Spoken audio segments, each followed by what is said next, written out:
Expert on the economy. Play that. The White House needs, and America needs, a lot of the things in the infrastructure plan to go through. We need improved child care. I mean, go through the list. We need that. There's a $4 trillion price tag on it. And those are all long-term big changes that will help us going forward. We did, however, pass $2 trillion just 2 months ago in emergency funding. Does it worry you that we spent that much, kind of flooded the system with money that does just temporarily keep people home, and that will fatigue those who say, we just spent $2 trillion, I don't want to spend another $4 trillion. And the 4 is what we really need. Yeah, we just need it. I mean, doesn't matter where we get it, as long as we get it. Joel Griffith from the Heritage Foundation is joining us. How you doing, sir? Hey, good afternoon. Thank you for having me today. Doing pretty well. All right, so we're $30 trillion in the hole. We've already spent more than the average federal budget as a whole. You now have the media saying more, more, more. But if the money's not coming from the result of taxing, right, then where is it coming from? We've borrowed, we've printed, we've eased. Where do they think the next $2 trillion package is going to come from, not to mention next year's budget? Yeah, excellent question. Well, you put it right there. We are printing trillions of dollars digitally, and we are borrowing from our future.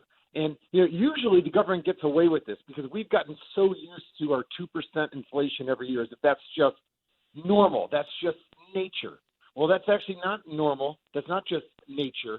That has been a result of the persistent borrowing and printing that we've seen now for many decades, and we've just gotten used to our dollar being worth 2% less each year. But people are finally starting to wake up because we're not just seeing 2% inflation now. We are seeing soaring prices on almost everything that we purchase. Things like corn that has more than doubled in the past year. And corn, of course, fuels our vehicles because of ethanol mandates, but it goes into much of our food products. It goes into our beef costs because cattle eat grain. We've seen soybeans increase by 75% in less than a year. We've seen lumber more than doubled. We've seen rent costs in much of the country increasing by 20 or even 30% in places like Missouri, for instance. Kansas City jumped 30% in rental costs year over year. And many of us, when we fill up our car, we notice, it costs twice as much to fill up our vehicles now. That is a direct result of the very imprudent decisions that our government has made over the past year in spreading, almost dropping out of helicopters, trillions of dollars, showering people with money. And now that bill is starting to come due because it turns out when you print trillions of dollars and inject it into the economy, things end up costing more, and that's inflicting pain on a lot of consumers right now.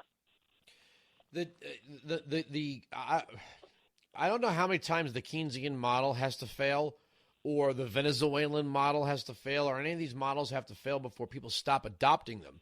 But how do you restrain this once you've, it is as much as I'm no fan of Arnold Schwarzenegger's politics as of late, he was right about the heroin comparison, that once you get hooked on it, there's no good outcome. Either the addiction kills you or the withdrawal kills you.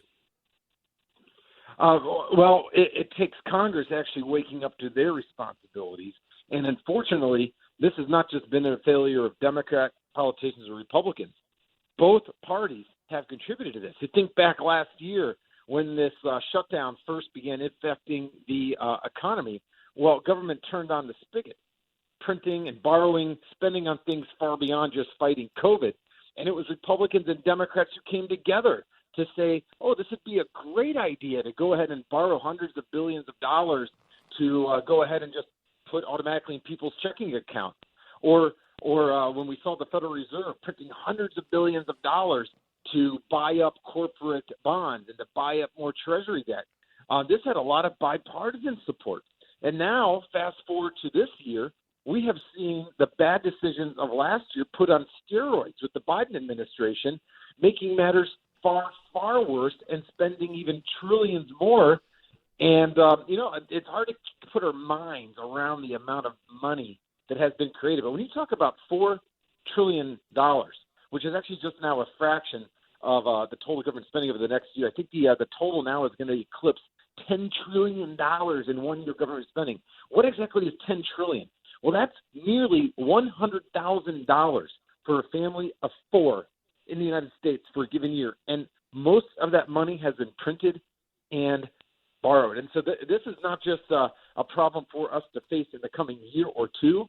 The fact that politicians don't want to get spending under control longer term, that is going to have serious ramifications for the prospects of the economic growth that we should be enjoying, because we're fortunate, we're blessed to live in a country where freedom still reigns. But when you're talking about this level of debt and this level of printing, there's no free lunch on this. And we are beginning to see the consequences. Yeah, once people get accustomed to the free money, it becomes a constituent, right? There's a constituent, and in Democratic elections, people running for office don't like to upset constituents. Once this becomes a measurable portion of the voting population who is now receiving, money tax-free to remain idle, by what Democratic method can you rein this in and expect those people to go back to work? Well, yeah, we see that right now with the unemployment benefits. Many people have discovered that they can earn more off the job than on the job. You get unemployment benefits, you get hundreds of dollars per week from the federal government, on top of sometimes hundreds of dollars per week from your state government. And right now, most of those benefits are tax-free. To hear these stories of people, businesses across the country, 40% of businesses actually reporting they can't find enough workers. And anecdotally, go to your local fast food restaurant. Chances are you're going to see a help wanted sign. You're going to see a cash bonus sign. And in some instances, you can't even go. This is anecdotal. In some instances, you can't even go to the restaurant because the restaurants are closed because they cannot find the workers. This is a big problem. And I think in many instances, it's intentional because politicians know that they can buy political support by taking from one person and giving to another. Now we have a situation in which businesses, nearly half of businesses, can't even find enough people to work. One little tidbit, there are more job openings right now, more than 7 million job openings. There are more job openings right now than there were prior to the shutdown starting. And yet we still have an unemployment rate that across much of the country that is still dramatically higher. That's what happens when you pay people not to work, and then in many of these liberal cities, you tell businesses they can't even open their doors fully. This is what happens. Well, and we're going to run out of time, but I'll throw this out since we're going to give anecdotal examples. The gig economy.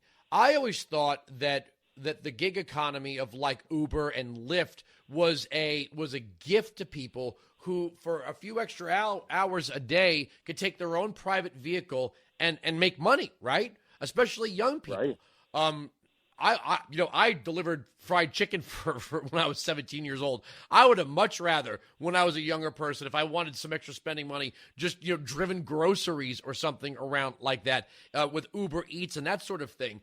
But just anecdotally, we were going out for my wife's birthday this weekend, and I was like, okay, I'm going to spend a little extra. We'll do the Uber Black. We'll get a nice SUV for her and her friends and all that. And I put the reservation in at like noon. By 7 o'clock at night, no driver had accepted it. So I went with the regular Uber. None. Uber X. None. We could not get a driver. We could not get a driver. We had to do the designated driver thing. We were shocked. We were absolutely shocked that no one responded to the ping. And I guess it's like, well, why do the gig economy to make extra money as a side hustle when you're getting money for free? Well, you brought up a great point here, and I actually had the same situation. I took a taxi the other night because it was half the cost of Uber. But this is actually also partially due to what we've seen the federal government do. If you work for Uber or Lyft as a contractor, you're not an employee, you're an independent contractor, you set your own schedule. Congress thought it would be a brilliant idea to give unemployment benefits to drivers as well. And, of course, the process for claiming those benefits is actually quite simple. And many individuals, we know for a fact, many millions are choosing to take the benefits rather than to earn an income. And we actually definitely are seeing that with the rideshare companies because for the first time, they've qualified for unemployment benefits. That's, and the Democrats, you got the squad saying the gig economy is, exploited. All right, I got to leave it there. Thank you so much for joining us. Hannity's next. Levin, Stacey Washington.